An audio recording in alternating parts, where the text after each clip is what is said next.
Hari-hari ini beredar fitnah yang keji bahwa Partai Solidaritas Indonesia atau PSI menerima dana dari keluarga cendana. Para pelempar fitnah itu bilang dana disampaikan melalui para ex-partai berkarya yang gabung ke PSI.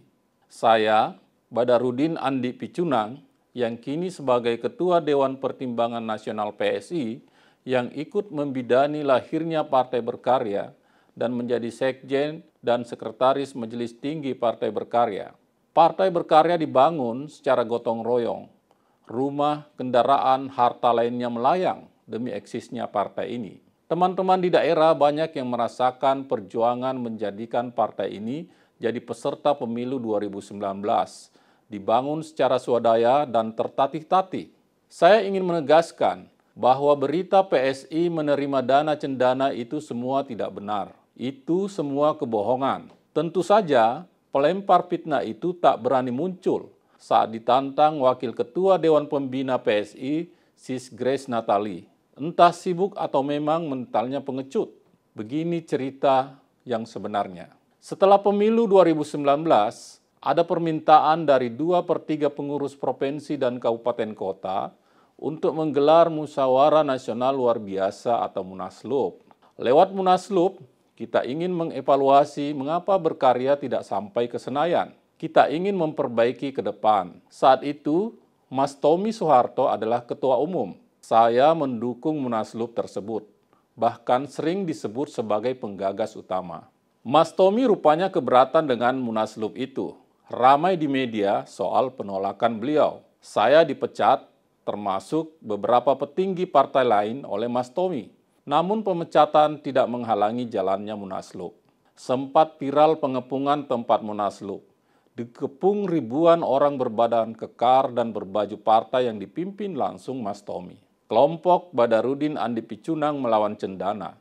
Demikian media-media memberitakan saat itu. Masih ada jejak digital dan saksi hidup hingga saat ini. Munaslup tetap berjalan, saya menjadi sekjen dan Mas Tommy Soeharto tidak lagi menjadi ketua umum. Ada perlawanan dari pihak Mas Tommy di Petun hingga Mahkamah Agung. Ujungnya, kepengurusan hasil Munaslup 2020 tetap sah. Namun, dinamika internal Partai Berkarya tiada henti. Sejak keluarnya putusan Mahkamah Agung pada tahun 2022, Mas Tommy sudah tidak menggubris lagi berkarya. Ya, saya berbeda jalan dengan Mas Tommy Soeharto, yang orang bilang sebagai representasi keluarga cendana. Partai Berkarya pun tidak lolos jadi peserta pemilu 2024 karena juga tak lolos verifikasi di KPU 2022.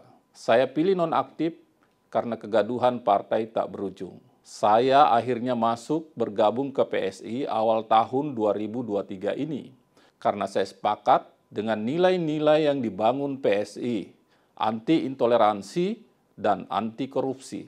Saya ingin bersama-sama memperbaiki Indonesia. Tidak pernah saya berkomunikasi sebelumnya dengan Mas Tommy atau keluarga cendana lainnya soal gabung di PSI.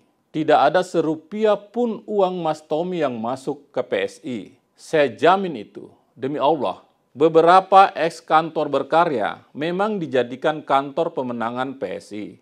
Tapi itu semua milik kami dan sewa. Sama sekali bukan milik Mas Tommy atau anggota keluarga cendana yang lain. Dan itu sangat sedikit dibandingkan kebutuhan kantor PSI.